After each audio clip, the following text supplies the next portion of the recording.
Bismillahirrahmanirrahim. Alhamdulillahirabbil alamin. Nahmaduhu wa nasta'inuhu wa nastaghfiruh wa na'udzu billahi min shururi anfusina wa min sayyi'ati a'malina. Man yahdihillahu fala mudilla lahu wa man yudlil fala hadiya lahu. Nusalli wa nusallim ala habibina wa habibina sayyidina Muhammadin sallallahu alaihi wasallam wa ala alihi wa ashabihi ajma'in. Asyhadu an la ilaha illallah wa anna Muhammadar Rasulullah. Rabbi shrah li sadri wa yassir li amri wahlul 'uqdatam min lisani yafqahu qawli. Amma ba'd. Ayyuhal hadirin al-aba wal ummahat, أحييكم جميعا بتحية الإسلام وتحية التوحيد وتحية الأخوة. السلام عليكم ورحمة الله وبركاته.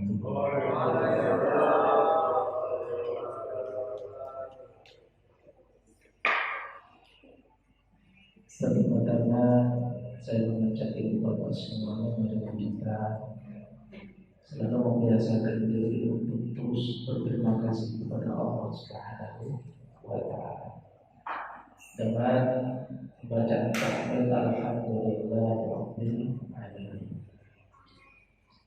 Semoga saja pembacaan tahmid kita itu bisa menjadi ekspresi kita untuk membuktikan syukur kita atas segala kenikmatan yang telah diberikan oleh Allah yang tiada hentinya kita terima, sehingga nantinya kita termasuk orang-orang yang masuk dalam kelompok janji Allah, la in syakartum la azidannakum. Kalau kita pakai berterima kasih, bersyukur atas nikmat yang telah Allah berikan, maka pasti oleh Allah akan ditambahkan nikmat itu. Selanjutnya salawat serta salam semoga tetap tersanjungkan kehadiran Nabi besar Muhammad sallallahu alaihi wasallam. Beliau adalah qudwah kita, imam kita, uswah kita, tauladan kita. Dengan kita bersalawat, kita meminta kepada Allah Subhanahu wa Ta'ala semoga kita semuanya, tapi khusus untuk jamaah yang hadir dalam kesempatan sore ini, oleh Allah Subhanahu wa Ta'ala diberikan keistiqomahan untuk terus melambangi jalan kehidupan berdasarkan risalah yang telah dibawa oleh Rasulullah Sallallahu Alaihi Wasallam, sehingga nantinya kita mendapatkan syafaatnya bersama dengan beliau di surganya dan diizinkan untuk bertemu dan memandang wajahnya Allah Subhanahu wa Ta'ala. Bapak Ibu yang dimuliakan oleh Allah Subhanahu wa Ta'ala, mungkin dalam kesempatan ini kita belum membahas secara detail terkait dengan pikiran Anda. Tetapi sebagai mukadimah dari itu, kita ingin membicarakan fikih itu sendiri. Kenapa bisa kita dahulukan sebagai mukadimah ini? Agar kita nantinya tidak kaku dalam memahami fikih. Dalam slide sudah saya tampilkan. Sering sekali kita mendengar istilah fikih, bahkan ketika kita sekolah, apalagi sekolah-sekolah yang dari sekolah-sekolah Islam gitu ya, selalu saja ada pelajaran fikih. Lalu sebenarnya fikih itu apa? Ya. Secara bahasa loghatan, fikih itu adalah mengerti terhadap sesuatu. Jadi ketika ada sesuatu, kemudian kita memahami itu berarti kita fikih. Ya. Dan orangnya adalah fakih. Jadi pengetahuan kita pada sesuatu itu namanya fikih. Makanya sebagian ulama memaknai fikih itu dengan bahasa fahiman, yaitu faham. Dengan bahasa fahiman. Dan di dalam ayat Al-Quran pun juga begitu.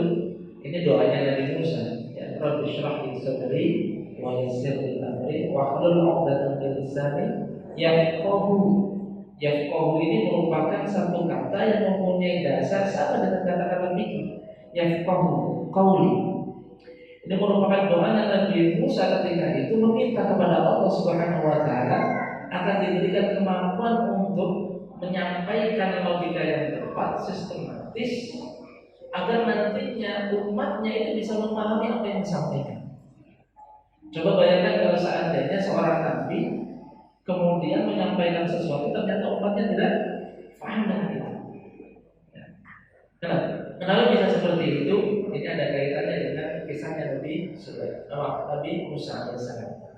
Nabi Musa itu saat kecil, ketika beliau menjelang lahir, Nabi Mesir ketika itu sedang dalam kondisi gonjang ganjing. Kenapa? Gara-gara pemimpin pucuknya, pemimpin dari Fir'aun mimpi yang diterjemahkan oleh para penasehatnya bahwa nanti akan ada seorang bayi lahir dan bayi ini akan menghancurkan kerajaan. Akhirnya Fir'aun selalu takut dengan bayi-bayi yang akan dilahirkan. Jadi ternyata mempermasalahkan mimpi itu bukan cuma sekarang. Kalau kemarin ada seorang tokoh yang dilaporkan ke pengadilan gara-gara mimpi. Nah, Fir'aun dulu itu pun merasa terganggu dengan mimpi. Akhirnya Fir'aun memberikan semacam perintah semua bayi lahir pada masa ini yang laki-laki dibasuh, semua dimatikan atau dibunuh. Kemudian ibunya Nabi Musa alaihissalam ketika itu dibina dalam kondisi yang besar, mikir ini kalau seandainya walaupun belum ada sebelumnya, jadi tidak tahu baginya laki-laki atau perempuan, tapi dia sangat was-was. Akhirnya beliau mencari tempat yang kira-kira aman dan lahiran di sana, dan ternyata benar lahirnya ternyata bayi laki-laki. Begitu bayi laki-laki dalam kondisi kebingungan, beliau belum bingung gimana caranya ini Pak perawatnya. Akhirnya diberikan ilham kepada Allah, diberikan ilham oleh Allah untuk menghanyutkan Nabi Musa alaihissalam.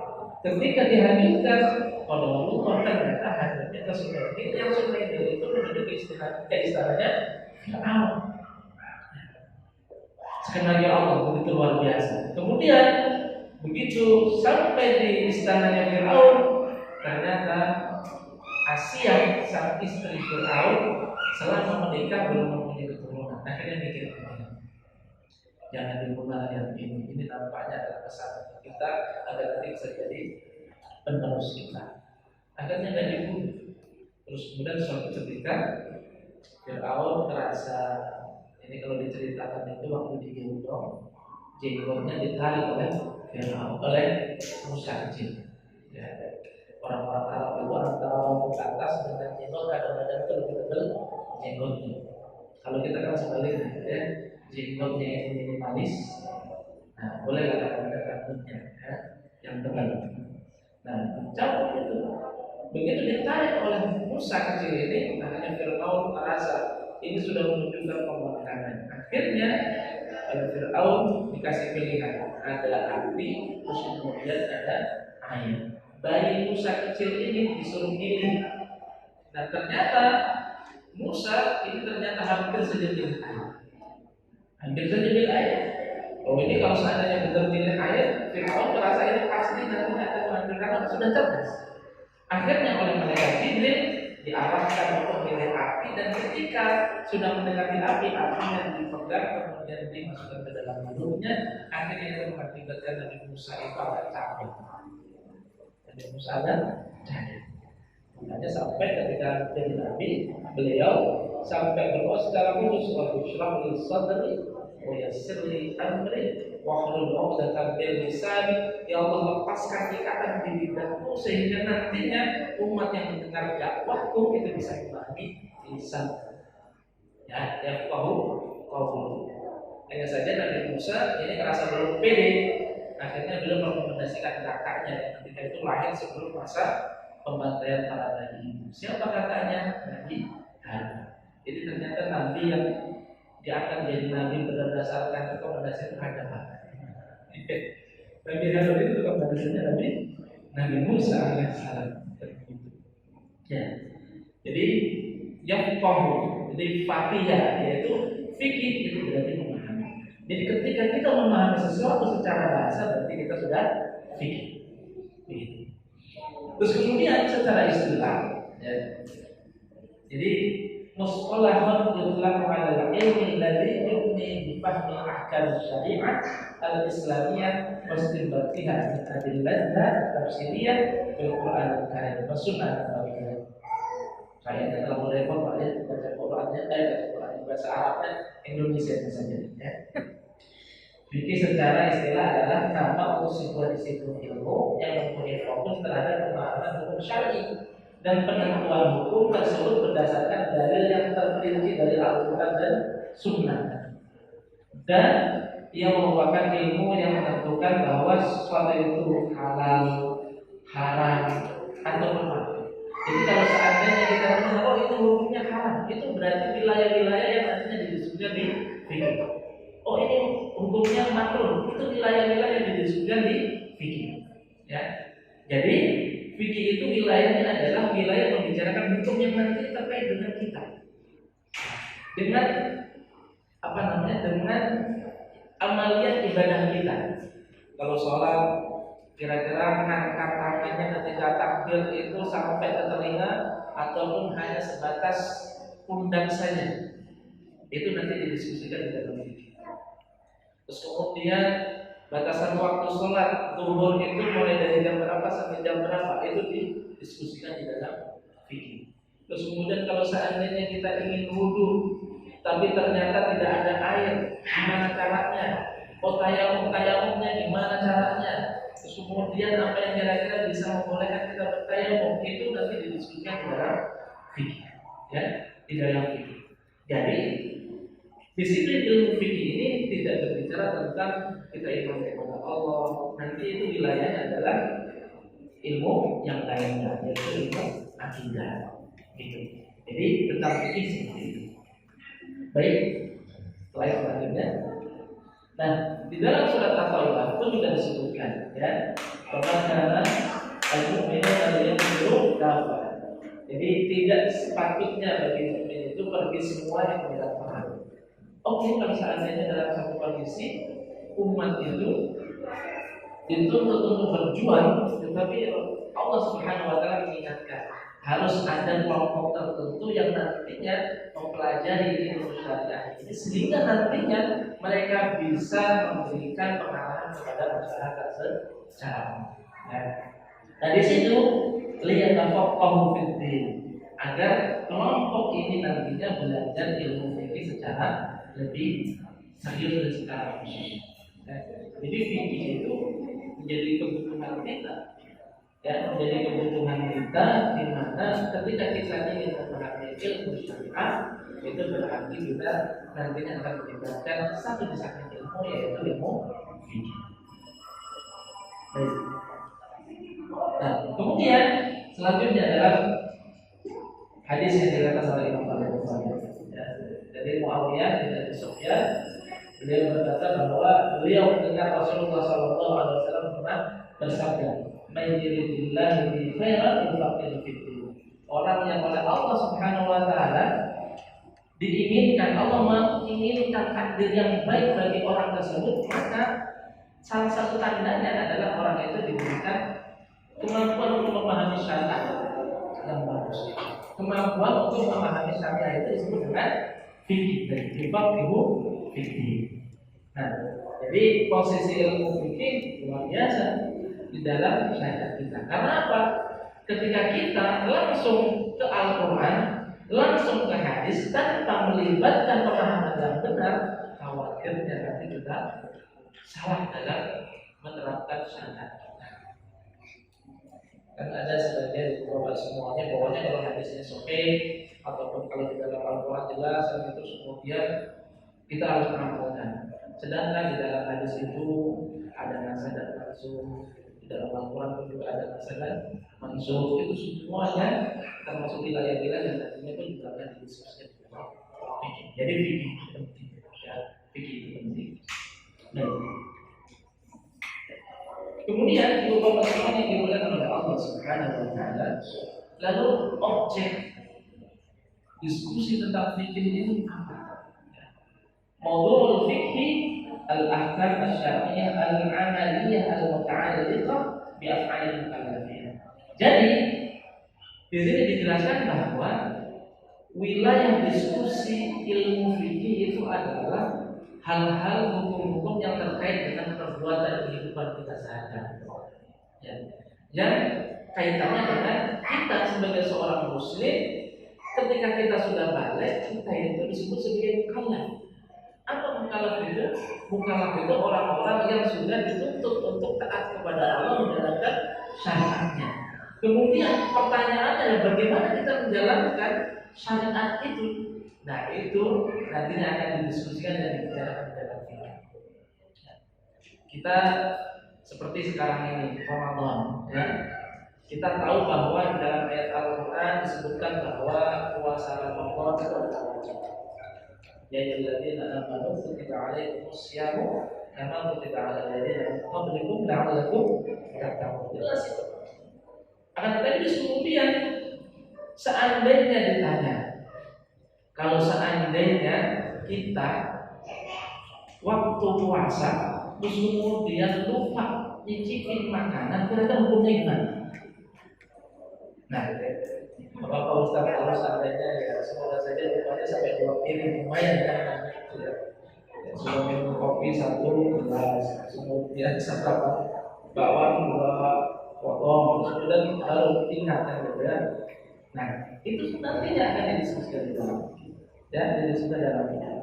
Bagaimana kalau seandainya lupa niat? Lupanya kemudian ingatnya itu sudah agak siangan. Itu. Ya, kalau dalam mazhab Syafi'i memang disebutkan kalau tidak niat itu tidak sah. Hanya saja kalau khusus untuk puasa sunnah itu boleh. Ya, puasa sunnah boleh. Senin Kamis ibu bapak semuanya ada saja pagi-pagi bangun pagi belum minum belum makan terus kemudian bersih-bersih rumah mempersiapkan anak sekolah lupa sampai jam 10 belum makan belum minum kemudian mikir kayak sekalian puasa untuk puasa sunnah Senin. Nah, kalau untuk puasa sunnah sepakat ulama itu boleh. Tetapi kalau untuk fardu untuk puasa Ramadan itu ada diskusinya dan ada fikih di dalam mazhab Syafi'i itu niat itu harus mati. Niat itu harus diawali dari malam. Makanya imam tarawih biasanya ngajarin agar kita tidak lupa setelah sholat tarawih terus kemudian kita diajak niat dari hari ini. Yang ada bagusnya juga. Ada bagusnya juga biasanya masyarakat kita diajarin tarawih itu sholat qadim, ada di qadim syahri, Ramadan dan seterusnya. Dan itu dalam satu rangka untuk mengingatkan jangan sampai niat puasanya nanti terlewat. Karena apa? Dalam pandangan Imam Syafi'i, kalau nggak niat di malam itu nggak sah puasa. Walaupun dalam pandangan Imam Malik berbeda. Imam Malik itu menganggap Ramadan itu sebagai satu kesatuan yang tidak terpisahkan. Jadi ketika kita niat di Ramadan awal, itu berarti hari-hari selanjutnya sudah nggak perlu niat lagi. Karena apa? Ramadan itu adalah satu kesatuan yang tidak terpisahkan. Karena apa? Hari pertama dengan hari kedua tetap semuanya disebut dengan Ramadan. Pandangannya seperti itu. Ya. Dan ini didiskusikan di dalam ini. Dulu Ustaz, kira-kira kalau berbuka pakai kurma sunnah katanya. Tapi kalau mereka kira-kira sunnah Ustaz. Seperti itu. Tentang masalah kesunahan memakan kurma ini ada sebagian diskusi ulama. Kalau tentang berbuka dengan yang manis itu memang sudah disepakati ulama dan itu merupakan kesunahan. Terus kemudian media atau makanan yang manis di zamannya Rasulullah dan itu berarti konsumsi ketika itu adalah kurma dan kurma. Nah, terus kemudian kalau di masyarakat kita gimana? Ya, macam-macam. Ya. Tetapi kalau dalam kehidupan secara umum tidak dalam saat berpuasa itu ada ulama yang mengatakan bahwa kan kita sudah pernah mendengar dalam hadis bahwa Rasulullah itu hobinya makan kurma dan kurmanya itu kurma ajwa, kurma yang mahal. Ya, ada sebagian ulama mengatakan bahwa hobi kurma ajwa itu tidak termasuk sunnah. tidak termasuk sunnah. Kenapa? Karena ya Rasulullah suka dengan kurma itu karena memang berada awal sana. Kan begitu. Jadi Rasulullah suka dengan kurma itu karena memang tradisi dan budaya adat ketika itu di sana makan kurma itu menjadi satu yang biasa. Dan Rasulullah itu mempunyai hobi itu kurma dan kurma. Terus kemudian mereka berdalil kalau seandainya kesunahan itu hanya dalam arti memakan kurma itu kesunahan, sifat agama kita Islam itu harusnya universal. Universal itu bisa diaplikasikan di Arab, bisa diaplikasikan di Nusantara, bisa diaplikasikan di Eropa, di Afrika dan semacamnya. Nah, kurma itu adalah satu tumbuhan yang di tempat tertentu.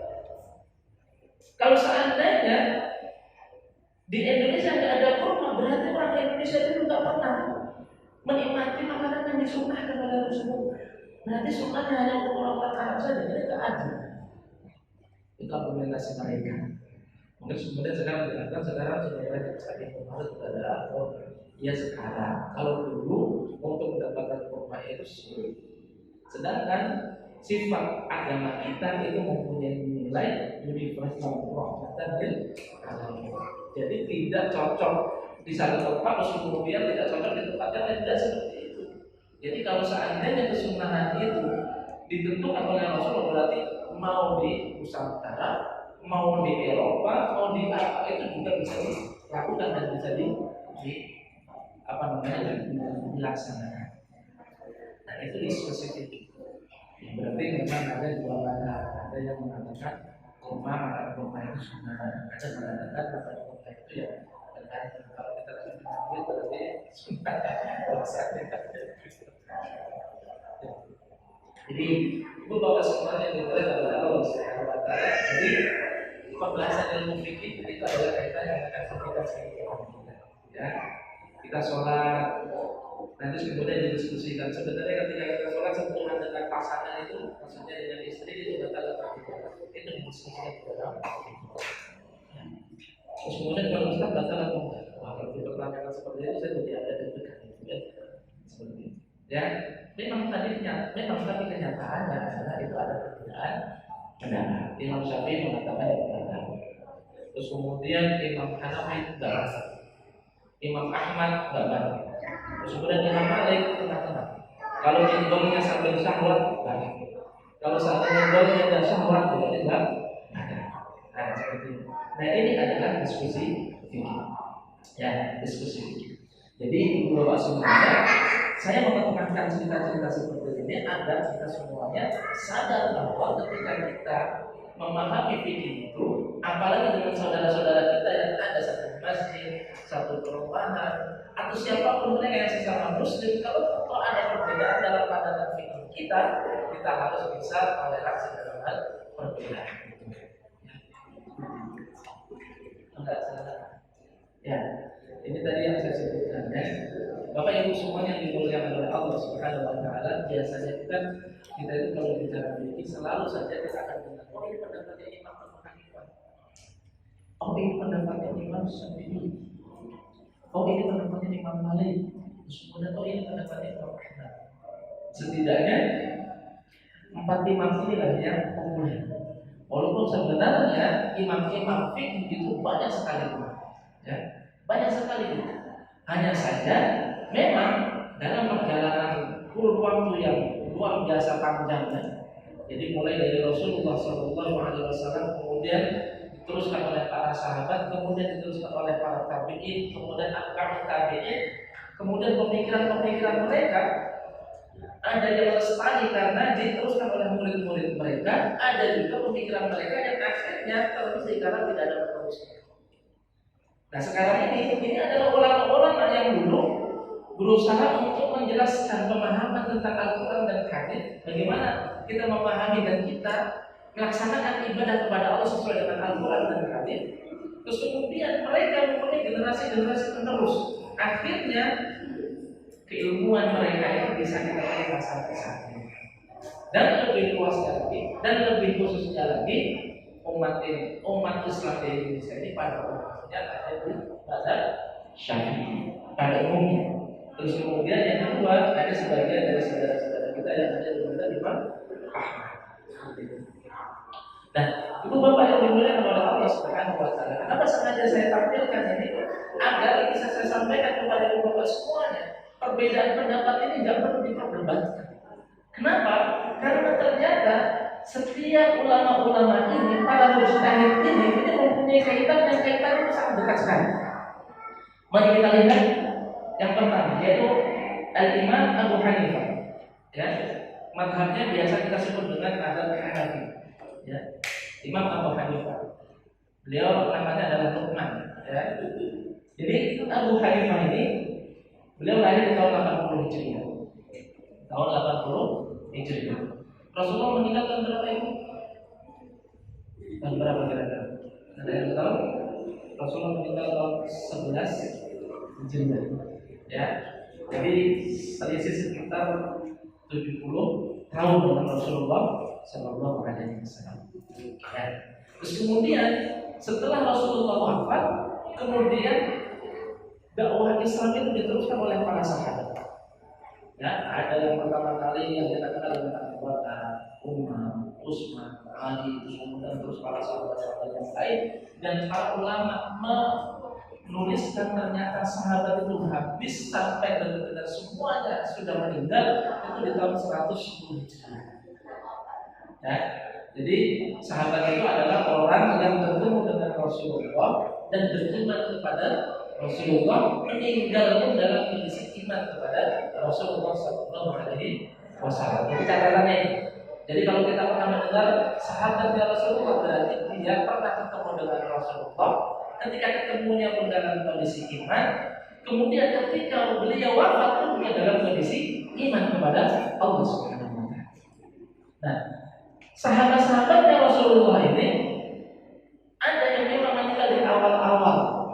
Bahkan ketika Rasulullah masih dalam kondisi hidup, ada yang sudah meninggal dalam peperangan, dalam kondisi tertentu. Kemudian setelah Rasulullah wafat, itu kemudian semakin berkurang, sampai akhirnya sahabat terakhir itu dicatat oleh para sahabat meninggal tahun 110 Hijriah. Berarti ketika dengan ketemunya dengan Imam Abu Hanifah, kira-kira Imam Abu Hanifah ketemu dengan para sahabat atau tidak? Beliau lahir di tahun 80, sahabat habis itu tahun 110 Hijriah. Berarti apa? Berarti ada sekitar rentang waktu 30 tahun para sahabat ketika itu ada dan Imam Abu Hanifah sudah lahir. Ya, jadi makanya para ulama di sini sudah mendiskusikan sebenarnya para sahabat imam-imam mujtahid yang ketemu dengan sahabat dan Rasulullah itu siapa? Di antara imam 4 mazhab itu yang ketemu dengan sahabat dan Rasulullah itu hanya satu, yaitu Imam Abu Hanifah. Ya, Imam Abu Hanifah ini yang ketemu dengan sahabat-sahabat dan Rasulullah Sallallahu Alaihi Wasallam. Dan orang yang tidak ketemu dengan Rasulullah tetapi ketemu dengan sahabat-sahabatnya Rasulullah itu disebut dengan tabi'in. Ya, ibu mungkin pernah dengar ya ada kata-kata tabi'in. Ya. Bapak-bapak juga sering sekali mengatakan, oh ini adalah eranya tabi'in. Nah, tabi'in itu adalah orang-orang yang tidak ketemu dengan Rasulullah, tetapi bertemu dengan sahabat-sahabatnya Rasulullah Sallallahu Alaihi Wasallam. Tetapi dengan syarat ketemu dengan sahabatnya Rasulullah dalam kondisi iman, begitu juga ketika mereka wafat itu juga dalam kondisi iman. Dan imam 4 mazhab tadi satu-satunya yang pernah ketemu dengan sahabatnya Rasulullah itu adalah Imam Abu Hanifah. Nah, jadi akhirnya sekarang ada sedikit tergambar tuntutannya, ya. Jadi, nah ini pendapat fikihnya Imam Abu Hanifah ini. Imam Abu Hanifah ini sering sekali kalau dalam diskusi fikih itu disebut dengan ahli wahyu. Jadi apa namanya? Ya, biangnya logika itu dulu. Pokoknya kalau untuk melogikakan satu hukum itu luar biasa itu. Dan salah satu pendapatnya yang mungkin tidak terlalu populer di Indonesia memang tidak ada, hampir tidak ada mazhab Imam Abu Hanifah. Salah satu pendapat Imam Abu Hanifah ini adalah tentang Jumatan. Ini bapak-bapak kalau ditanya Jumatan itu akan sah, kira-kira berapa jamaah yang sah? Pada umumnya 40 Ya, kenapa? Itu berdasarkan hadis yang dikuatkan oleh Imam Syafi'i mengatakan bahwa beliau menguatkan hadis bahwa ada seorang sahabat yang ketika itu bercerita, wa kunna hina idzin tabba'ina rajulan. Dan ketika sholat Jumat pertama kali dilaksanakan, ketika itu kami para sahabat ketika itu bercerita, kami ketika itu 40 orang. Akhirnya oleh Imam Syafi'i disebutkan bahwa berarti ini minimal 40 orang. Terus kemudian di surat Al-Jumu'ah itu ada satu kisah. Ya, ada satu kisah di mana ketika itu Rasulullah sedang khutbah Jumat. Kemudian umat Islam sedang mendengarkan semuanya. Tiba-tiba ada kafilah datang. Ya, orang datang itu tidak seperti dulu, tidak seperti sekarang. Kita itu kan kapan mau belanja, datang jam berapa bisa. Kalau dulu tidak. Kalau seandainya kita terlambat, mungkin barang yang kita butuhkan bisa segera habis dan kemudian kita tunggu beberapa waktu lagi. Nah, ketika Rasulullah sedang khutbah, terus kemudian dalam kondisi Jumatan ada kafilah dagang datang ke Madinah ketika itu, akhirnya umat Islam yang sedang khutbah itu bubar. Ya, ternyata sahabat dulu seperti itu Pak. Jadi kalau sekarang bapak-bapak Jumatan sambil tiduran itu, ya, seakan-akan kalau bubar apa kan tiduran. Begitu bangun sudah selesai kan. Nah, dulu sahabat-sahabat itu sampai bubar. Dan ketika bubar hanya ada 12 orang tersisa di tempatnya Rasulullah SAW untuk mendengarkan khutbah Rasulullah. Sampai akhirnya turun surat Al-Jumu'ah. Ya, Al-Jumu'ah. Terus kemudian berdasarkan dalil ini Imam Malik berpendapat minimal orang Jumatan itu 12 orang. Imam Syafi'i berpendapat itu berasal dari kata-kata Jumat. Jadi Jumatan 3 orang itu sudah sah menurut Imam Abu Hanifah.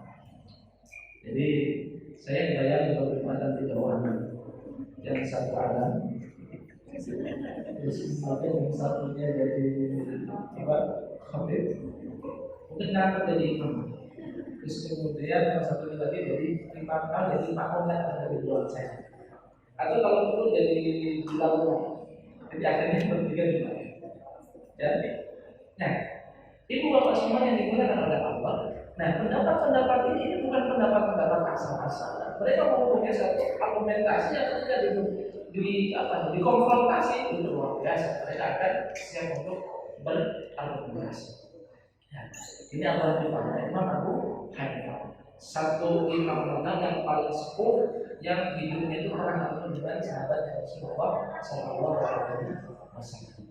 Ya, itu Imam Abu Hanifah. Terus kemudian yang kedua Imam Malik. Nah, Imam Malik ini ibu bapak semuanya hidupnya hampir bersama dengan Imam Abu Hanifah. Hanya saja Imam Abu Hanifah itu di Baghdad, di Kufah, sekarang di kita. Terus kemudian kalau Imam Malik ini di di Madinah. Di Madinah. Umurnya hampir sama, hanya selisih 12 tahun. Nah, ibu bapak semua yang dimuliakan oleh Allah Subhanahu wa taala. Karakter perbedaan antara Imam Malik dengan Imam Abu Hanifah, kalau Imam Malik itu berpegang teguh kepada akal, kepada hadis.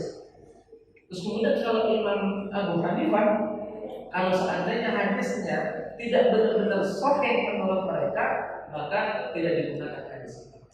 Ya. Nah, makanya salah satu yang mungkin ada sedikit berbeda. Ibu-ibu semuanya kalau pas Ramadan, pas Syawal, setelah kita Lebaran, ada puasa 6 hari atau tidak?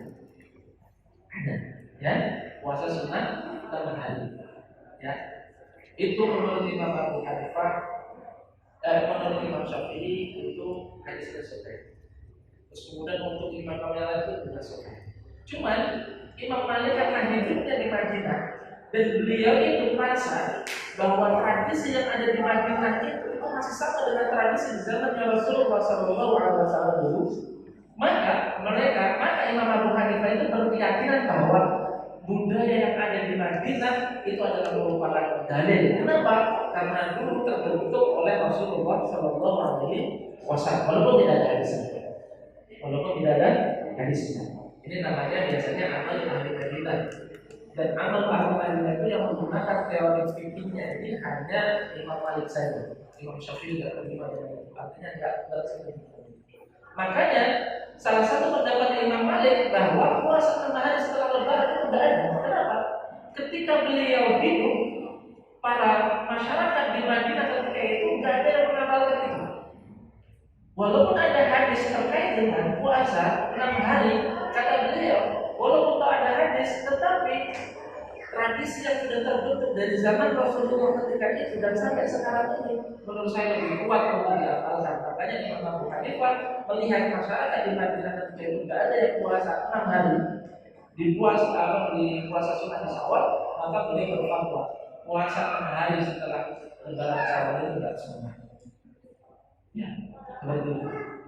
Nah, kok bisa seperti itu? Dia dalam pemikiran beliau kan lahir tahun 93 Hijriah.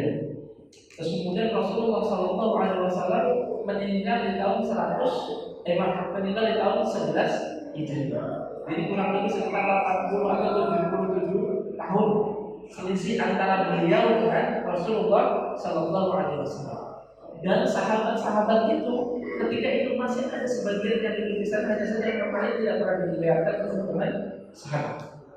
Nah, terus kemudian ternyata beliau tidak menemukan tradisi masyarakat itu. Tidak mungkin ada satu tradisi ada di Madinah dan Rasulullah ketika itu ada, kemudian tradisi itu tidak mengikuti apa yang diajarkan oleh Rasulullah. Kalau mereka masyarakat ketika itu tidak puasa 6 hari, berarti Rasulullah tidak puasa 6 hari.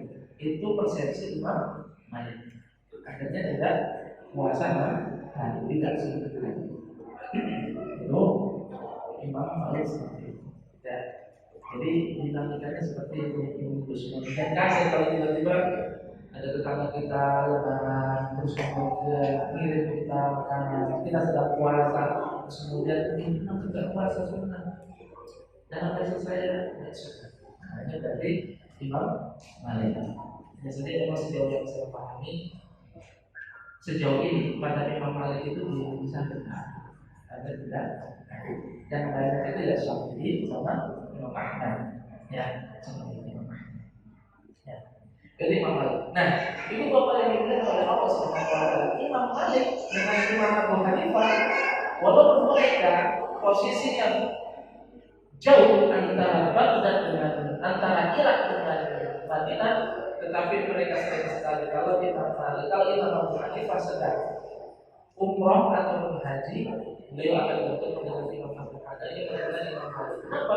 Karena Imam Malik itu adalah ulama terbesar di Madinah. Jadi akhirnya itu berpikiran. Tapi itu berpikiran ulama-ulama dulu itu subhanallah yang membawa semuanya tidak ada kemudian yang menghina dengan hinaan yang tidak benar itu tidak. Ya, saya membaca satu buku, judulnya adalah A'immatul Madzahib. Ini karyanya Dr. Syekh Salman Aulan. Beliau menceritakan bagaimana adanya para ulama-ulama yang empat mazhab ini untuk ketika mereka berinteraksi dengan orang-orang yang berbeda. Imam Malik pendapatnya banyak berbeda dengan Imam Abu Hanifah. Akan tetapi Imam Malik itu sampai mengatakan, pokoknya kalau ingin belajar fikih kepada Imam Abu Hanifah. Kemudian Imam Abu Hanifah memuji Imam Malik. Pokoknya orang yang kita anggap sebagai orang yang paling kekeh dan paling istiqomah menjaga sunnah itu adalah Imam Malik. Subhanallah, mereka saling memuji walaupun mereka berbeda pendapat. Walaupun mereka berbeda pendapat. Imam Malik berpendapat umum sunnah. Imam Abu Hanifah berpendapat umum tidak sunnah. Tapi cuma bedanya itu ya, kalau kita itu kan kalau Imam Syafi'i sunnah umumnya itu dibaca saat tidak sebelum kita sujud. Tetapi kalau Imam Malik umumnya itu adalah setelah membaca surat pendek. Jadi dulu baca Fatihah, setelah baca Fatihah selesai kemudian baca surat pendek. Ya surat pendek ya, pilih yang pendek aja. Berdoa apa?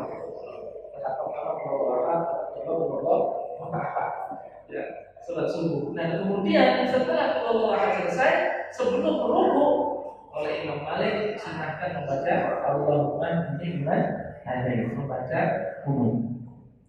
Hanya saja umumnya disirtikan. membacanya tidak kencang, ya, tidak kencang, ya, seperti itu. Itu perbedaan kita. Nah, terus kemudian Imam Abu Hanifah berpendapat itu nggak sunnah. Ya sudah, nggak usah minum saja.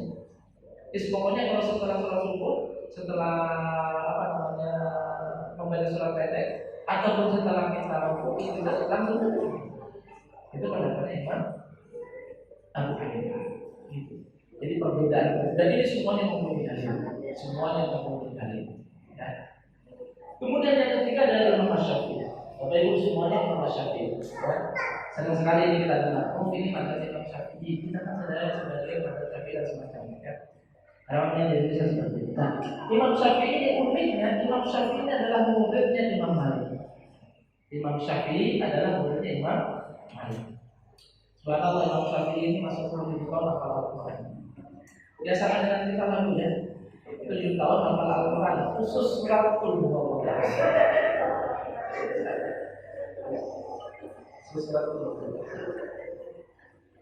Nah, terus kemudian di umur 12 tahun beliau berguru kepada Imam Malik.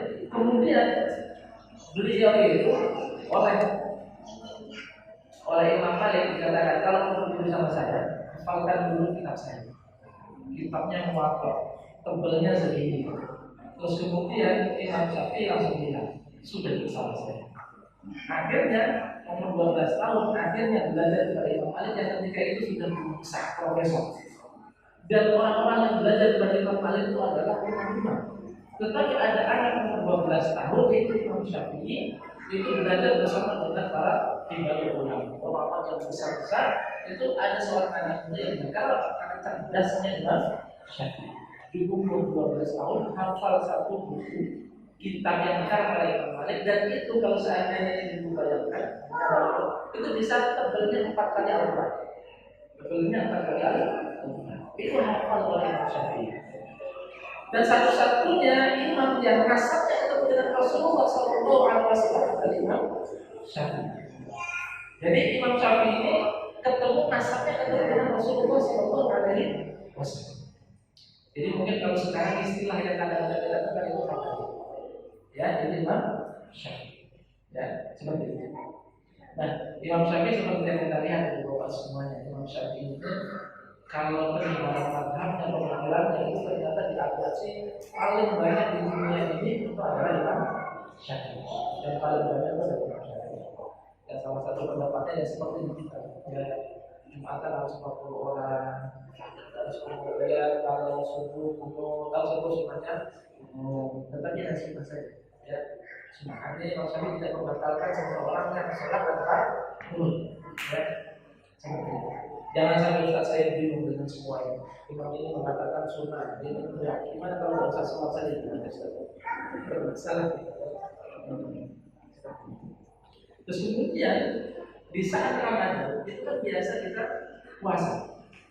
Nah, salah satu aktivitas ibadah yang kita lakukan di bulan Ramadan itu adalah membayar zakat. Kalau Imam Syafi'i mendapatkan zakat itu harus berupa qut. Qut itu adalah makanan. Ya, makanya masyarakat kita itu bayar zakatnya biasanya pakai beras. Ya, seperti itu. Karena apa? Itu pendapat Imam Syafi'i. Tapi sekarang saya pakai uang, saya datang lembaga zakat DP Peduli, kemudian saya titipkan zakat ke sana. Tetapi ternyata DP Peduli pun sebenarnya menyediakan beras. Artinya apa? Karena kita mungkin tidak mereka membawa beras, kita datang ke sana membawa uang, kemudian oleh lembaga zakat itu berbilang, Pak, mungkin akan kami konversi dalam bentuk beras ya Pak, uangnya kami terima dan berasnya sebagai penggantinya itu akan nanti kami kirimkan kepada mustahilnya. Jadi tetap Syafi'i, tetap Syafi'i. Sah atau tidak wajib sah. Lalu pendapat Imam Abu Hanifah gimana? Kalau Imam Abu Hanifah itu bayar zakat itu boleh pakai uang. Uang diberikan uang itu namanya pendapatnya Imam Abu Hanifah. Ya, jadi kalau kita, Pak, ini saya membayar zakat, langsung diberikan kepada orangnya dalam bentuk uang. Maksudnya ini 3 kilo konversinya menjadi berapa itu? 3 kilo 45.000 jadi ya. Terus kemudian tidak kepada orang 45.000 sebagai zakat, berarti kita menggunakan maknanya Abu Hanifah. Ya. Karena kalau dalam pandangan Imam Syafi'i harus kut itu adalah tukmatan lil masa depan dan hadis Rasulullah kan kalau Rasulullah SAW zakat al-fitri ya. Terus kemudian sampai nanti pada ujungnya tukmatan itu adalah sebagai bahan makanan untuk kita semua. Jadi seakan-akan Rasulullah berpesan, jadi zakat fitrah itu adalah untuk mengantisipasi jangan sampai nanti ketika lebaran ada yang kelaparan. Nah, tapi kan sebenarnya uang bisa juga Ustaz. Ya kadang-kadang kita salah kalau nggak punya uang, kita kalau nggak punya beras, terus kemudian juga nggak punya pulsa, ada uang, kira-kira lagi uang. Kadang-kadang kita lagi punya pulsa. Ya. Ada orang yang lebih lapar ketika nggak punya pulsa daripada dengan beras. Ya. Tapi kalau mendapat Imam Abu Hanifah, ya boleh saja punya uang. Itu sama. Nah terus kemudian pandangan Imam Abu Hanifah, zakat fitrah itu boleh dibayar ketika awal-awal. Nih hari pertama kita masuk ke Ramadan, hari pertama langsung bayar zakat fitrah. Tetapi kalau Imam Syafi'i, zakat fitrahnya nanti. Ketika hari terakhir berakhir, kemudian malam lebaran kita harus membayar zakat fitrah itu. Jadi memang ya itulah. Kalau di kampung-kampung kan masih seperti itu. Tetapi kalau masyarakat itu kadang-kadang secara tidak sengaja itu pindah mahal. Dulu waktu kecil dan bersama dengan orang tuanya itu tradisi yang ada di orang tuanya. Tapi sebenarnya begitu sudah hidup di kota Indonesia, kayaknya dia sudah hidup sendiri. Ternyata tidak mantap. Tapi insya Allah tidak masalah. Ya, itu lebih kepada pengalaman. Ya. Jadi begitu Bapak semuanya dari Imam Syafi'i, Imam ya. Kemudian selanjutnya ada Imam Ahmad. Nah, Imam Ahmad ini ada yang seringkali kita sebut dengan Imam Muhammad. Ya, Imam Ahmad ini sebenarnya kita sebut dengan Imam Muhammad. Nah, salah satunya yang punya pendapat bahwa kunut itu sunnahnya ketika nazilah. Nazilah itu karena nazilah itu ketika ada satu kondisi genting yang ada kepada umat, kemudian dan kunutnya tidak ada subuh saja. Dan kunutnya tidak ada subuh saja. Asal kunut Jumat bisa kunut, Isya bisa kunut, subuh itu Jumat itu juga bisa kunut, tidak ada nazilah. Nah, ini pendapat Imam Imam dan Imam Ahmad ini Bapak Ibu semuanya adalah muridnya Imam Syafi'i. Jadi Imam Ahmad ini adalah murid Imam Syafi'i. Jadi Imam Ahmad muridnya Imam Syafi'i, Imam Syafi'i muridnya Imam Malik. Dan Imam Malik dengan Imam Abu Hanifah memang tidak ada status antara murid dan guru, tetapi mereka adalah partner diskusi. Jadi kalau seandainya kita mempunyai satu pendapat, menguatkan satu pendapat, anggap saja pendapat Imam Ahmad, kemudian kita mendiskreditkan pendapat Imam Syafi'i, mendiskreditkan pendapat Imam Malik, mendiskreditkan pendapat Imam Abu Hanifah, kalau seandainya kita ketemu dengan mereka, seandainya kita akan malu. Kenapa? Ternyata mereka adalah orang-orang yang ketika berbeda pendapat itu tetap memuliakan orang-orang yang berbeda pendapat. Imam Ahmad itu pernah mengatakan bahwa sudah cukuplah kemuliaan bagi Imam Malik, ya, sudah cukuplah kemuliaan bagi Imam Malik ketika dia mempunyai seorang murid yang luar biasa yaitu Imam Syafi'i. Artinya apa? Imam Ahmad memuji mereka. Dan Imam Ahmad ini hidupnya di Baghdad juga. Hidupnya di Baghdad. Ketika Imam Ahmad mendengar Imam Syafi'i mau berkunjung ke Baghdad, Imam Ahmad ini langsung keluar dari kotaknya. Di pinggiran kota beliau nunggu Imam Syafi'i. Ketika Imam Syafi'i datang, beliau tidak memperbolehkan Imam Syafi'i turun dari kotaknya. Dituntunlah oleh Imam Ahmad ini dari awal masuk kota sampai ke rumah sendiri. Memuliakan sampai seperti itu. Memuliakan sampai seperti itu. Karena apa? Imam Syafi'i adalah gurunya. Imam Syafi'i adalah gurunya Imam Ahmad. Sampai-sampai juga, dan sedangkan Imam Ahmad ketika menuntut ontanya Imam Syafi'i itu, Imam Ahmad itu adalah ulama besar yang ditunjukkan di masyarakat. Jadi masyarakat yang lihat ini siapa?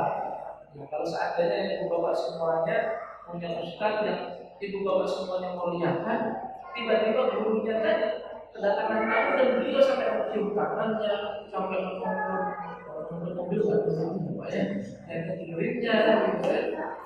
Kemudian tentu kita akan bertanya, siapa begitu mulia yang dimuliakan oleh guru kita?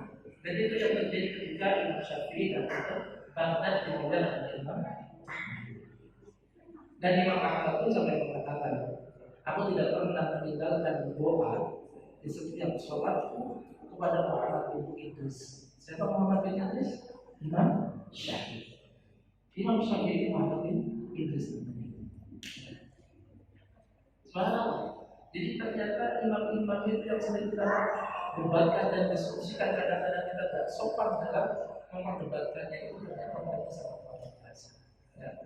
Jadi sekarang setelah kita belajar fikih, kita juga belajar adabnya, belajar akhlaknya para ulama dulu ketika berbeda pendapat. Ya. Imam Malik saking sayangnya kepada Imam Syafi'i, karena beliau adalah murid tercerdasnya beliau. Ketika sudah merasa cukup belajar di Imam Malik itu langsung mengeluarkan bekal yang banyak, dikirimkanlah Imam Syafi'i ke Baghdad untuk belajar kepada mazhabnya Imam Abu Hanifah yang ketika itu sudah digantikan oleh muridnya, yaitu Muhammad Hasan Asy-Syaibani. Jadi Muhammad Hasan Asy-Syaibani ini muridnya Abu Hanifah yang Imam Syafi'i belajar kepada beliau. Jadi akhirnya Imam Syafi'i ini mengadopsi ilmu dari Imam Abu Hanifah plus juga belajar kepada Imam Malik. Kemudian beliau setelah itu mempunyai teori-teori baru dengan kita sebut dengan mazhab Syafi'i. Jadi subhanallah, ternyata mereka semuanya adalah orang-orang yang dekat antara guru dan murid saya.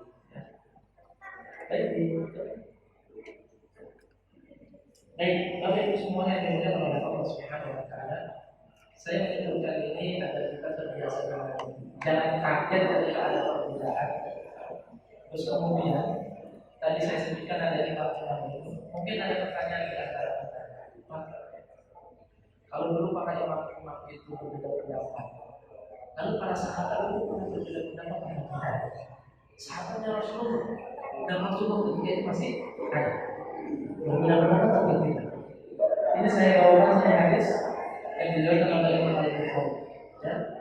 Jadi ketika Nabi memerintahkan kaum muslimin untuk bersegera menuju Bani Quraidah, jadi Bani Quraidah itu adalah satu kelompok masyarakat, satu kabilah Yahudi yang ketika itu mengkhianati perjanjian dengan umat Islam. Ya. Kemudian Rasulullah mengirimkan sekelompok pasukan umat Islam untuk mengendalikan itu. Kemudian beliau mengatakan begini, la yusalliyanna ahadukum al-asra illa fi Bani Quraidah. Ingat ya, Rasulullah sampai mengatakan, ingat ya, kalian harus cepat-cepat banget, jangan sampai ada yang sholat asar sebelum sampai di wilayah Bani Quraidah. Ya. Dan itu tentu diperintahkan Rasulullah setelah sholat zuhur. Ya, setelah sholat zuhur mereka berangkat. Kemudian ternyata ketika sudah menjelang maghrib, para sahabat yang sedang membantu misi untuk Bani Quraidah tadi itu belum sampai ke lokasi. Sedangkan perintahnya Rasulullah jangan sampai di antara kalian ada yang sholat asar sebelum sampai di Bani Quraidah. Akhirnya sahabat yang diperintahkan oleh Rasulullah terbelah menjadi dua. Yang satu kelompok itu selalu jalan. Akhirnya seakan-akan tidak taat kepada Rasulullah. Karena Rasulullah memerintahkan jangan sholat sebelum sampai di Bani Quraidah. Kemudian kelompok yang kedua mengatakan kita harus taat dengan apa yang kita membawa Rasulullah. Akhirnya kelompok yang kedua ini sholat di Bani Quraidah, akan tetapi sampai di sana itu setelah maghrib. Jadi akhirnya kelompok yang kedua sholat asarnya itu sudah setelah maghrib. Misalkan bisa dijawab, itu buktinya sholat asar pada hari bulan Ramadan. Kalau seandainya kita mengatakan sholat asar dipakai dengan maghrib, berarti fikih kita nggak tahu itu fikih yang pada terima kali. Nggak ada.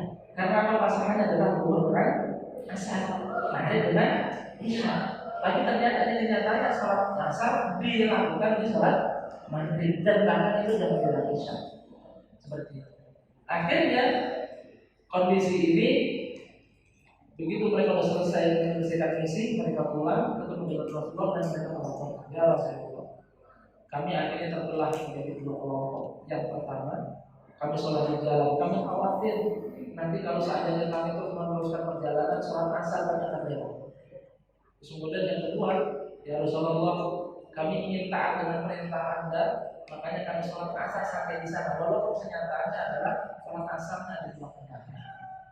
Begitu Rasulullah mendapatkan cerita itu, fadzukira dzalika Nabi sallallahu alaihi wasallam pada taqwa dan Rasulullah tidak mencela salah satu dari mereka.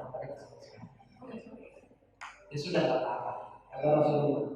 Artinya apa? Perbedaan pendapat itu adalah sesuatu yang wajar selama mempunyai landasan syar'i. Dalam kasus ini, para sahabat mempunyai landasan, wah ini kalau seandainya kita sholat berbagi aja dalam waktu sholat asar habis, sedangkan sholat itu waktunya sudah ditentukan, kita mau buka, waktunya sudah ditentukan, makanya sholat jalan. Kemudian yang satunya lagi, dohirnya habis, teksnya habis, perintahnya Rasulullah itu nggak boleh sholat di sini kecuali di sana. Akhirnya dua kelompok itu, dan ternyata dua kelompok ini tidak disalahkan oleh Rasulullah Sallallahu Alaihi Wasallam. Jadi perbedaan itu wajar. Jadi ibu bapak semuanya, kalau ada di antara kita yang biasa kumpul, kita mau dengan saudara kita yang tidak kumpul, kita ngopi bersama. Ya. Terus kemudian kalau ada yang satunya mungkin apa ya, angkat tangan ketika sholat sampai di punggung, sampai di apa namanya, searah dengan telinga, ada yang searah dengan pundak. Itu hadisnya ada semuanya. Ketika sholat dan kami Bismillahnya ada yang dijaharkan, Bismillahirrahmanirrahim, atau kemudian tiba-tiba seperti dia tiba-tiba Alhamdulillahirabbil alamin. Itu semuanya ada. Jadi kita tidak perlu untuk mempertentangkan dan memperdebatkan sesuatu yang memang sudah ada. Jangan sampai kita memperdebatkan hal tersebut karena kita tidak paham. Satu contoh begini Bapak semua. Karena ada ya, saya kemarin makan coklat putih enak banget. Ada orang yang akhirnya bilang, apa dulu? Memang ada coklat putih. Coklat itu ya coklat warnanya saja. Namanya saja coklat, harusnya warnanya coklat. Kan gitu. Harusnya warnanya coklat. Gak mungkin ada coklat putih kan gitu. Terus kemudian yang sudah merasakan coklat putih merasa, dan saya kemarin makan, kan gitu. Kemarin makan dan coklat itu enaknya luar biasa. Berarti yang ngeyel tadi itu bukan karena tahu, tetapi karena kurang pergaulan saja. Makanya sering sekali kita ngeyel dengan pendapat kita dan selalu menyalahkan pendapat orang lain itu karena kita hanya tahu warna coklat itu cuma coklat saja. Sedangkan ada coklat putih. Sekarang kita terserah yang mewarnai yang pilih. Coklat itu terserah yang mewarnai. Ada diwarnai merah, warna putih atau apa kan? Nah, jangan sampai kita ngeyel dengan pendapat kita bukan karena kita tahu, karena kekurangan kita hanya tahunya cuma satu versi saja. Cuma satu versi saja. Makanya harus kita banyak referensi agar kita tahu bahwa ini boleh. Mungkin yang terakhir, ya mungkin ini salah satunya atau langsung saja. Terakhir, al-ukhuwah Islam itu namanya Islam. Wassalamualaikum warahmatullahi wabarakatuh. Bapak Ibu semuanya, ini harus menjadi komitmen kita bahwa setiap mukmin itu bersaudara. Dan kita jangan sampai jadi kompor. Kompor itu gimana? Selalu saja menjadikan orang itu seakan-akan beda hanya karena perbedaan yang sifatnya kemuliaan. Mereka adalah saudara. Mungkin beberapa ritual kita berbeda, tetapi selama mereka masih dalam satu kebenaran, dalam Islam yang benar, secara keilmuan pun tidak bisa dipertanggungjawabkan, mereka adalah saudara kita. Jangan sampai hanya karena masalah-masalah yang sifatnya khilafiyah, yang sifatnya furu'iyah, kemudian kita akhirnya tidak tegur sapa, ya, tidak tegur sapa, terus kemudian tidak lagi akrab dengan teman-teman seperjuangan, tidak akrab lagi kepada teman-teman sepengajian. Subhanallah, kita jangan sampai seperti itu. Ini ada satu kejadian yang bapak semuanya, ya. Ada satu kejadian. Jadi ada perceraian. Suami istri yang tadinya hidup normal saja, terus kemudian akhirnya bercerai. Dan perceraiannya hanya karena masalah ini, masalah yang sifatnya buruk. Harusnya ketika kita semakin ngaji, kita tuh semakin pandangan kita semakin luas, kemudian semakin merangkul. Karena apa? Kita diikat bukan karena madhab, diikat bukan karena darah, diikat bukan karena suku, bukan karena kesamaan bahasa, tetapi diikat oleh Allah Subhanahu wa Ta'ala karena keimanan kita. Innamal mu'minuna ikhwah. Selama mereka beriman, Tuhannya sama, kitabnya sama, rukun imannya sama, rukun Islamnya sama, sholatnya masuk kiblat, udah itu adalah saudara. Saudara kita, walaupun sedikit berbeda-beda, kita anggap itu sebagai dinamika yang ikhlas saja. Saya rasa kalau kita lagi ngobrol-ngobrol, ibu-ibu ada yang suka susu, minum susu, ada yang suka kopi, minum kopi, ada yang suka teh, minum teh. Kemudian mengumpul ngalimban dengan meminum apa yang dia inginkan, itu tentu akan lebih tentunya tidak indah kalau seandainya ibu-ibu, ya maaf ya ibu semuanya, di sini adalah penikmat kopi. Yang tidak suka kopi mohon tidak bergabung dengan kami. Yang sukanya teh mohon maaf ya, kami bukan level itu, kami adalah orang-orang yang penikmat kopi, dan kopi kami pahit semuanya. Tentunya tidak seperti itu. Syariat tidak seperti itu. Ya. Jadi syariat itu merangkul dan kita diikat oleh satu ukhuwah yang ukhuwah itu adalah seperti mana? Bukan madhab, bukan masjid, bukan bahasa, bukan suku, tetapi ketika kita sudah beriman dan mereka beriman bersama kepada Allah. Kalau beriman, baik ibu bapak semuanya, mungkin itu saja yang bisa saya sampaikan dalam kesempatan ini. Ya, intinya ayo jaga persatuan ukhuwah Islam. Ini ada sesi tanya jawab katanya, Allah.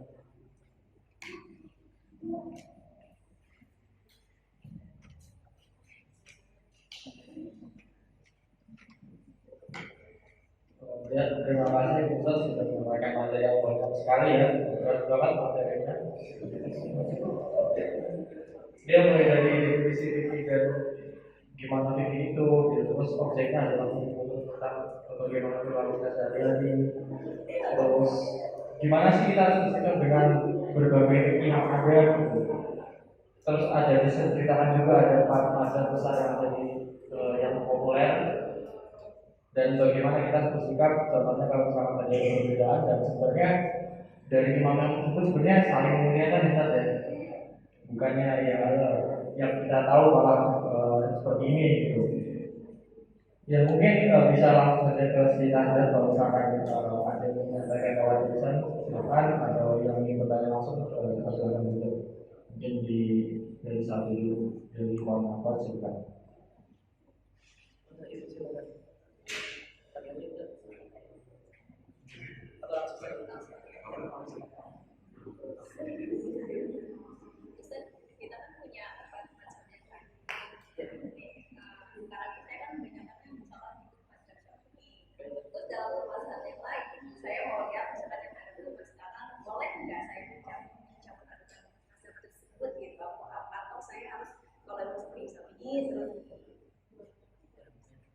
Apa ada pertanyaan tambahan yang lain mungkin? Baik ibu bapak yang dimuliakan oleh Allah Subhanahu wa Ta'ala. Kita memaknai mazhab itu adalah teori berpikir. Jadi ada bahan mentah yaitu Al-Quran dan hadis. Ya. Al-Quran dan hadis. Terus kemudian oleh para ulama-ulama yang ada, yang setidaknya 4 ini yang kita populer dan kita tahu, itu mereka coba untuk menjelaskan apa yang ada di dalam Al-Quran dan hadis. kemudian agar nantinya kita tahu janjinya seperti apa. Karena apa? Keterbatasan. Kalau kita langsung ingin pulang, langsung menuju kepada Al-Quran, kita bahasa apa? Kemudian kita menuju kepada hadis, bahasa yang kita ngerti, asbabul wurud pun boleh kita ngerti.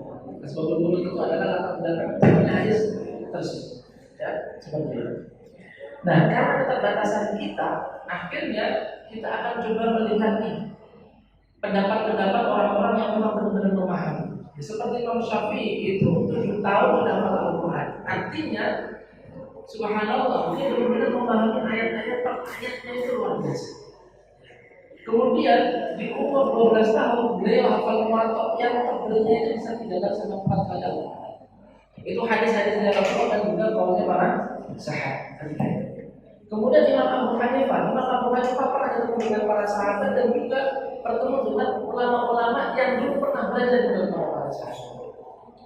Akhirnya dari semua pengalaman-pengalaman itu, akhirnya beliau semuanya merumuskan pemahaman Al-Quran dan hadis. Ini yang dikatakan mazhab. Jadi mazhab itu beda dengan partai. Kalau partai itu kan harus didirikan oleh siapa, didirikan apa. Mazhab itu tidak seperti itu. Jadi beliau ulama-ulama itu coba untuk mencurahkan pikirannya. Ternyata teori-teori yang diikuti oleh orang-orang selanjutnya, murid-muridnya, akhirnya sampai saat ini. Dan kemudian bagaimana kalau seandainya saya terlahir sebagai ulama, sebagai mazhab Syafi'i. Kemudian setelah saya belajar membaca buku lagi, ternyata saya melihat bahwa pendapat ini nampaknya lebih benar versi saya. Bapak Ibu semuanya dimuliakan oleh Allah. Jadi ada istilah talfik mazhab. Talfik mazhab itu berpindah-pindah mazhab. Kalau seandainya berpindah-pindah mazhab itu adalah motivasinya mencari kemudahan agar kita bisa mengakali syariah, itu yang tidak dibenarkan. Ya. Mencari sesuatu yang mudah untuk mengakali syariah itu nomor satu. Contoh dulu. Kalau jadi ada muda-mudi yang sudah suka sama suka, cinta sama cinta, terus kemudian mau nikah dan diizinin oleh keluarganya. Terus kemudian kalau Imam Syafi'i berpendapat, la nikah illa biwali. Nikah itu enggak sah kalau tidak diizinkan oleh wali. Artinya walinya harus diizinkan. Tetapi Imam Abu Hanifah berpendapat benar. Selama wanita itu sudah dewasa, sudah bisa membedakan mana yang benar, mana yang salah, mana yang buruk, mana yang baik, dia itu boleh menikah tanpa ada wali. Tapi catatannya begitu. Terus kemudian hadis ini gimana? Hadis ini bagi Imam Abu Hanifah yang mengatakan la nikah illa biwali, tidak sah nikah kecuali ada wali, itu bagi perempuan yang satu kurang sehat akalnya ataupun perempuan yang masih kecil. Karena apa? Tradisi dulu wanita dinikahkan bisa saja di umur yang sangat muda. Makanya mereka dinikahkan harus berdasarkan atas pendampingan wali. Tetapi kalau seorang wanita yang sudah dewasa, mampu untuk menata dirinya, tahu mana yang salah, mana yang benar, mana yang baik, mana yang buruk, maka tidak harus mendapatkan izin dari wali. Nah, muda-muda ini akhirnya nyari pendapat ini, kemudian menggunakan pendapat Imam Abu Hanifah. Terus kemudian dengan alasan apa? Dengan alasan hanya ingin menghindari ketentuan syariat. Sedangkan dia tidak mempunyai tujuan apa-apa, tetapi hanya itu saja. Nah, tentunya kalau yang seperti ini tidak dibenarkan. Tetapi kalau seandainya ada seseorang yang melakukan satu penelitian, dia tahu tentang bahasa Arab, kemudian dia membaca Al-Quran, mengkaji hadis, kemudian dalam sisi ini ternyata dia lebih setuju dengan pendapatnya Imam Abu Hanifah. Dalam sisi ini lebih setuju kepada Imam Syafi'i, tapi berdasarkan sebuah kajian keilmuan yang benar. Ya. Jadi landasannya itu adalah landasan keilmuan. Ya. Dan ini ada satu buku fikih yang mempunyai karakter seperti itu. Itu adalah fikih sunnah. Fikih sunnah yang dikarang oleh Sayyid Sabiq. Sayyid Sabiq ini adalah seorang ulama fikih. Beliau mendapatkan rekomendasi dari seorang ulama juga, namanya Ustaz Hasan Al-Banna. Kata beliau, cobalah buatkan kitab fikih, yang kitab fikih itu udah nggak usah dalam arti memberikan solusi langsung kepada masyarakat. Kemudian akhirnya Imam Said Sabiq ini mengambil karena beliau ahli fikih, melihat bahwa oh ternyata pendapat Imam Abu Hanifah dalam sisi ini menurut dia lebih benar. Terus kemudian pendapat Imam Syafi'i menurut dia di situ benar. Akhirnya di apa namanya? Dikompilasi, akhirnya bukunya itu isinya adalah 4 mazhab. Isinya adalah 4 mazhab. Dan beliau tidak menyebutkan ini pendapatnya ini. Ada beberapa yang disebutkan, tetapi lebih pada umumnya beliau mengatakan ini yang lebih benar menurut saya, ini yang benar menurut saya. Jadi kalau landasan keilmuan silakan. Tetapi kalau seandainya landasan hanya karena ingin mencari dan mensiasat di bab, dan mungkin itu perlu diingatkan, ya. Gimana kalau Ustaz saya nggak paham? Nggak paham itu gimana? Ya gini, saya akan keluar dari sini, saya hidup di kampung, kemudian kehidupan saya sekarang pakai tradisi orang Syafi'i, kemudian setelah hidup di kota pergaulan, saya dapat di pokoknya tradisi di kota seperti ini saja. Akhirnya saya ikutin saja. Ya, kalau yang ngikutin seperti itu, ya nggak apa, silakan saja ikutin tradisi yang memang sudah ada. Ya. Tetapi kalau milih-milih untuk mencari kemudahan-kemudahan untuk mensiasati tadi, itu yang akhirnya tidak diperkenankan. Ya. Hal ini yang disampaikan oleh Dr. Yusuf Al-Qaradawi dalam buku fikihnya adalah Fiqhul Ikhtilaf. Dalam satu buku namanya Fiqhul Ikhtilaf, Dr. Yusuf Al-Qaradawi menyampaikan poin-poin seperti itu. Baik, ibu bapak semuanya masih ada? Ya, mungkin masih ada waktu, mungkin dari Bapak dan Ibu sekalian bertanya. Terima kasih pertanyaan. Mengenai fikih sodako, setelah itu kan paling baik dan paling cepat dikeluarkan. Nah, misalnya kita hari ini mendapatkan sekian yang tidak disampaikan, misalnya 1 juta. Kemudian kan ada kita mendekati Ramadan, di bulan Ramadan dilipat gandakan. Apakah kita bulan Ramadan pada kita belum tahu dari bulan, ataukah kita cepat-cepat sedekahkan, mana yang paling baik? Baik, tentang kebaikan, ibu bapak semuanya kemuliaan oleh Allah. Ketika kita punya kesempatan kebaikan, maka jangan ditunda. Ya, wasari'u ila maghfiratin min rabbikum wa jannatin 'arduha as-samawati wal ardu u'iddat lil muttaqin. Al-Imran 120. Jadi Allah memerintahkan kita untuk segera mencari ampunan Allah dan juga surganya Allah. Surganya Allah bagaimana caranya? Salah satunya adalah berdoa. Dan di sana perintahnya adalah wasari'u, dan bersegera, jangan ditunda-tunda. Ya. Tetapi itu sudah sebentar kan Ramadan. Kalau Ramadan itu kan nanti akan dilipat gandakan. Kalau sekarang ya otomatis apa yang saya sedekahkan nanti tentunya akan berbeda ketika saya sedekahkan di Ramadan. Dan ibu bapak semuanya kan kita nggak tahu. Bisa saja di Ramadan oleh Allah akan melimpahkan rezekinya. Sedangkan Allah Subhanahu Wa Taala sudah menjanjikan kalau kita bersedekah itu kita pasti akan dilipat gandakan. Ya, seperti itu. Dan sebenarnya sedekah itu, oke, angka itu juga menjadi satu pertimbangan. Tetapi sebenarnya yang menjadi pertimbangan lebih utama itu adalah hati. Ya, anggap saja ini dua semuanya mohon ya. Ada bapak-bapak ataupun ada seseorang yang rekeningnya itu 1 miliar. Dan ini uang nggak pakai saja 1 miliar. Terus kemudian dia sedekah 100 juta kasih. Terus kemudian ada seseorang yang rekeningnya itu isinya cuma 1,5 juta. Terus kemudian dia sedekah 1 juta. Sama-sama ikhlas ini. Yang pertama ikhlas 100 juta, yang kedua ikhlas 1 juta. Hanya saja 100 juta ini dia punya masih 900 juta di rekeningnya, dan ini bukan uang yang begitu penting bagi dia. Terus kemudian yang satunya lagi cuma 1.500.000 dia sedekahkan 1 juta. Yang 500 itu dia pikir ini nanti kira-kira 2 hari 3 hari lagi gimana. Tetapi dia menggantungkan sepenuhnya kepada Allah dan dia yakin bahwa nanti pasti akan diganti oleh Allah. Kira-kira yang pertama dan yang kedua nilai pahalanya akan lebih besar. Kedua. walaupun angkanya berbeda. Begitu juga dengan sedekah. Jadi walaupun mungkin belum di Ramadan, tetapi semoga tadi kita ikhlas, insya Allah itu juga sangat istimewa di hadapan Allah. Kalau di dalam Al-Quran itu kan bilang, tanalul birra hatta tunfiqu mimma tuhibbu. Tidaklah kau akan mendapatkan kebaikan kecuali engkau berani mensedekahkan, menginfakkan sesuatu yang kamu cintai. Apa yang kita cintai? Makanya kalau Ustaz Yusuf Mansur itu sering sekali menjebak anaknya. Ibu punya mobil, punya Ustaz, sedekah dengan mobilnya, senang kan? Sedekah. Ustaz Yusuf punya sedekah begitu. Pokoknya kalau seandainya sudah termotivasi oleh Yusuf Mansur, ngaji, bawa mobil pulang bisa saja naik ngaji.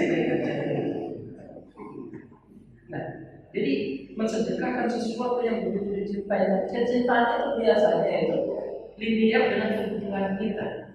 Kita butuhnya 2 juta, tiba-tiba ada teman yang bilang, bro, bisa nggak ini di rumah sama sekali sudah nggak ada apa namanya uangnya.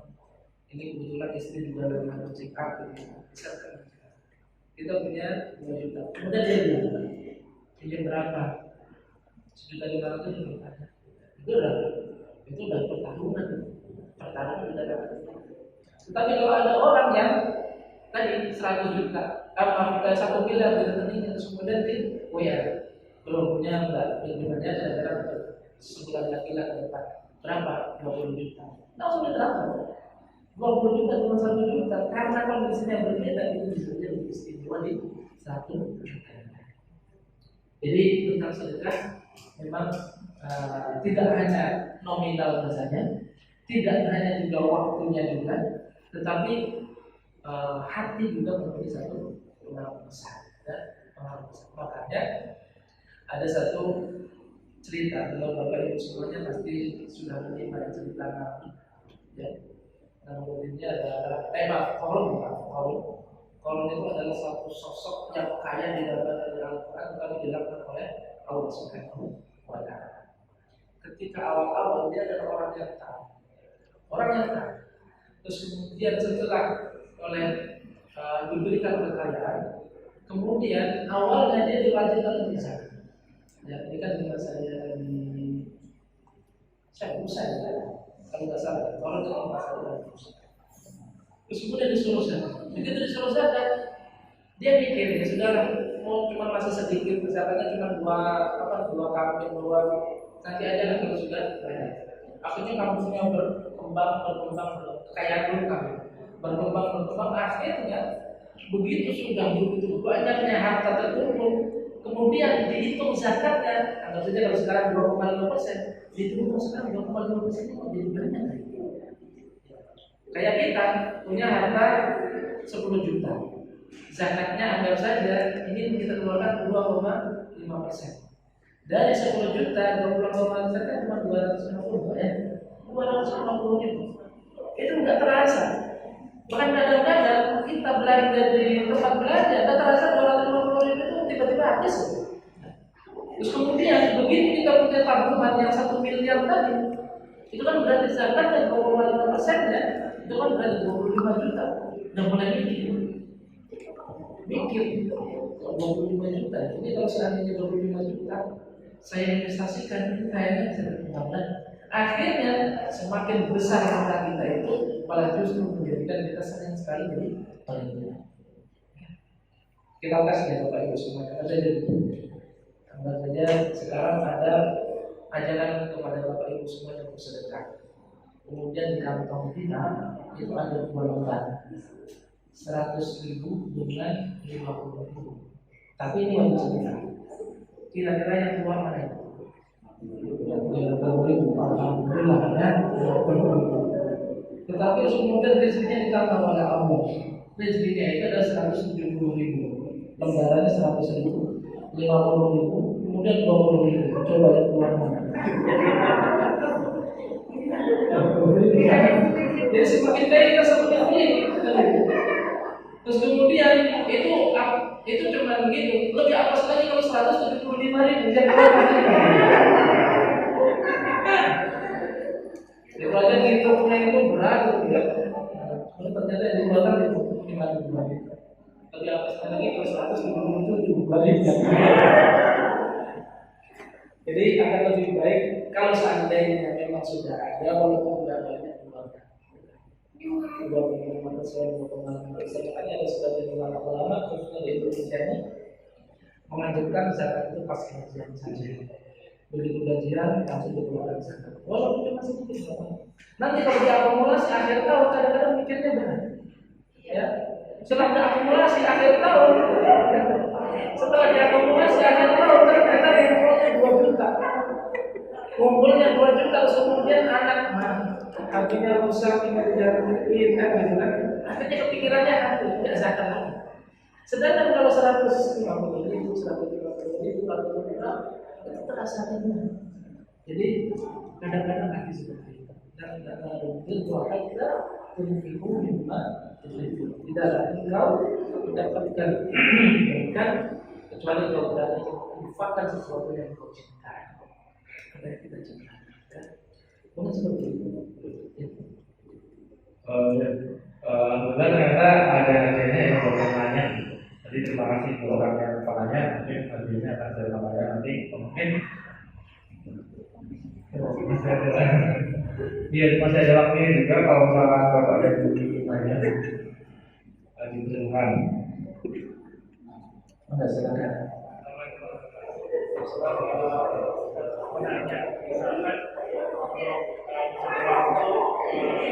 kita kan diprioritaskan untuk zakat dibandingkan dengan yang lain. Nah, kasusnya ini pada tempat ini misalnya kita ngasih misalkan saya mau ngasih warga terdekat A.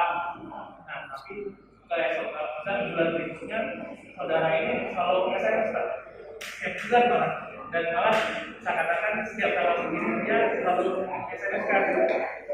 Terus saya lagi kurang ini bisa nggak pinjam dulu atau nanti saya butuh sesuatu dana sekian untuk kebutuhan A, tapi kita pas pelaksanaannya tahunya ternyata nggak peruntukannya tidak untuk yang dibilang besar. Nah, dalam satu hati ingin membantu tapi ingin mengajarkan itu maksudnya jangan sampai kayak seakan-akan tiap bulan terus minta-minta gitu. Lalu gimana ya? Saya batinnya atau secara baiknya seperti apa? Baik. Terkait dengan kita berbagi, sebenarnya berbagi dalam Islam apapun itu bentuknya sama. Yang kita tahu. Jadi salah satu ciri orang bertakwa itu adalah kalau di dalam ayat tadi kita dari muttaqin, ya, terus kemudian ayat selanjutnya adalah alladzina yaquluna bis-sarai, yaitu orang yang bertakwa itu ciri khas salah satunya adalah orang yang gemar berbagi baik dalam kondisi sulit ataupun dalam kondisi lapang. Ya. Dan kemudian gimana kalau seandainya kita ketika kita berbagi ataupun membantu bersedekah, tapi ternyata orang ini nampak seperti tidak berkembang, bahkan memanfaatkan kondisi kita, ya. Dan ini sebenarnya adalah perannya lembaga zakat. Perannya lembaga zakat. Nah, lembaga zakat itu biasanya mempunyai program-program gimana caranya orang yang tadinya mustahik itu diupayakan diupgrade dan itu menjadi muzaki. Muzaki itu adalah orang yang bisa membagikan zakat. Artinya apa? Penghasilannya bertambah. Ya.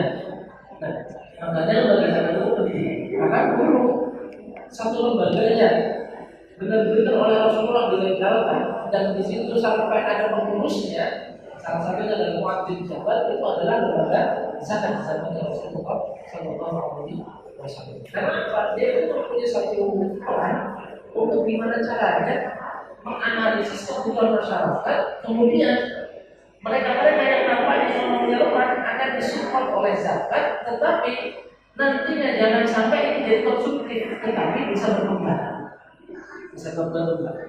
Nah, tapi memang tidak semua orang itu seperti nenek-nenek yang sudah umur, tentu tidak bisa kita arahkan, ayo ibu kita dagang atau ibu tidak mampu. Tetapi kalau seandainya masih secara fisik cukup kuat, terus kemudian itu dia nantinya didampingi oleh lembaga zakat agar nantinya mereka bisa menjadikan dalam kehidupan mereka. Ada pelatihan, ada upgrade, nah terus kemudian nanti ada pemberian modal. Nah itu nanti bisa seperti itu. Kadang-kadang kan gini ya Bapak Ibu semuanya. Kita coba saja hikmah zakat kita dari Indonesia enggak sih. Kemudian ada orang yang membutuhkan, mungkin 1 juta itu kita berikan kepada dia. Mungkin logika kita saja, karena itu pada umumnya. Kita kira 1 juta itu akan berapa lama bertahan di tangannya orang itu. Apalagi kalau sudah berkeluarga. Mungkin hitungan seminggu juga istilah. Dan kemudian, tapi kalau kita punya 1 juta di sana, kita titipkan ke lembaga zakat. Di lembaga zakat ternyata ada orang kita yang menitipkan 1 juta, ada menitipkan di sana 1 juta lagi, 1 juta lagi. Akhirnya terakumulasi. Begitu terakumulasi, mereka membuat program. Programnya apa? Ada punya pelatihan sablon. Akhirnya orang yang tadinya tidak mempunyai pekerjaan dan mempunyai skill dapat dilatih untuk mendapatkan skill sablon tadi. Dari mana? Dari mana? Terus kemudian ada orang yang bisa dagang, tetapi kemudian anggap saja alat-alatnya kurang. Kemudian orang yang bisa, mereka hadir untuk memberikan. Jadi akhirnya lembaga zakat itu mempunyai satu tugas besar, yaitu untuk mengonversi dana zakat yang dimiliki oleh umat tadi untuk menjadi satu program yang program itu tidak konsumtif, tetapi nantinya akan produktif untuk masyarakat dan masyarakat. Jadi salah satunya itu adalah pelatihan lembaga zakat. Jadi kalau seandainya kita ingin memandirikan orang-orang yang seperti itu, mungkin kadang-kadang kita kan dana di SMS, apalagi di SMS setiap tanggal bulan kan kita sekali kan kemudian saya namanya sekali di SMS saat tanggal mau ditolak kenyataannya juga kalau yang ditolak yang seperti itu langganan ya sudah kita saja deh. Dan zakat saya sendiri dan lembaga zakat, tapi saya juga Mas Amil itu pengelola zakat. Saya punya tetangga yang nampaknya perlu diambil. Itu orangnya dan dia ya saya titip sih. Ya zakat saya kalau saya titipkan di sini, tetapi mohon itu segera diberikan pendampingan agar nantinya bisa mandiri. Nah seperti itu salah satu yang bisa kita lakukan.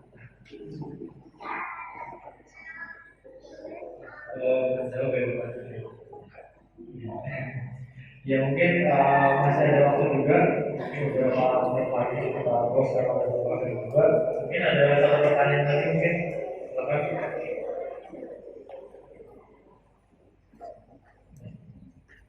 Nggak fokus.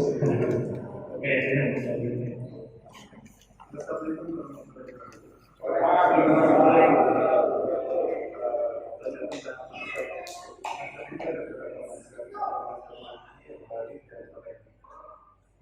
Pada dasarnya kita mungkin bisa menyatukan di antara macam itu. Adakah di negara lain yang sudah rentan atau menentangkan masalah macam itu? Itu terus apa? Ya, baik, terima kasih. Sebenarnya pertentangan atau terus artinya kalau perdebatan keilmuan itu sebenarnya di lingkungan akademik itu cuma sudah terjadi. Bahkan kalau kita membaca buku seperti kita membaca buku Mazhab Syafi'i, itu pasti juga akan mengomentari pendapat Imam Maliki, pendapat Imam Maliki. Nah tentunya mereka coba untuk melemahkan argumentasi mereka, tapi di wilayah akademik. Tetapi kalau di wilayah praktis sudah sampai ada, mungkin ya sampai ada keliruan visi sejauh ini sampai ya sejauh ini tidak keliruan visi ataupun apa itu dan sekarang pun sudah sebenarnya tidak berada bisa juga jangan sampai terjadi yang seperti ini. Ya mungkin jauh-jauhnya kalau di Indonesia itu ya paling mungkin ya apa ini beberapa kali yang terjadi.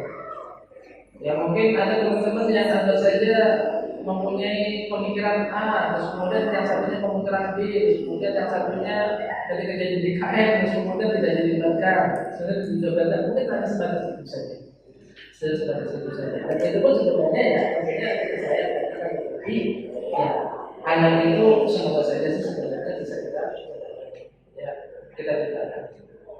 Walaupun mungkin tidak saling nyapa, gitu ya. Mungkin saja ada, ya. Mungkin saja ada. Akan tetapi ya tentunya hal itu perlu kita harus kasih tahu kita. Kalau kita pribadi jangan sampai seperti itu. Ya. Tapi kalau negara-negara yang lain, sejauh yang saya tahu itu hampir tidak ada. Seperti Saudi itu kebanyakan adanya adalah Hamali, ya.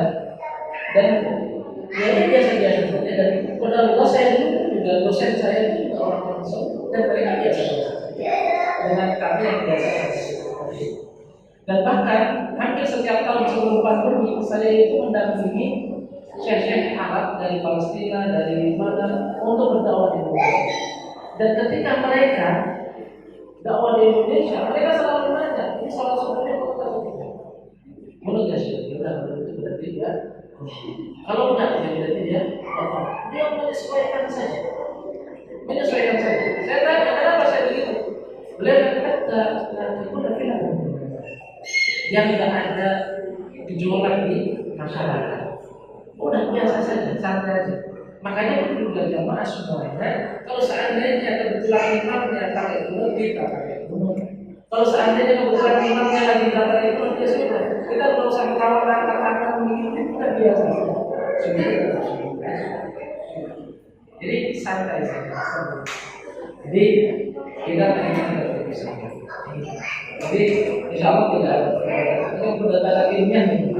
Tapi kalau sampai pada gejolak fisik, ya mungkin insya Allah. Seperti itu. Alhamdulillah, terima kasih buat penanya. Terima kasih juga untuk teman-teman yang hadir dan juga bapak ibu semua yang hadir di Ustaz juga dari DPD juga. Terima kasih.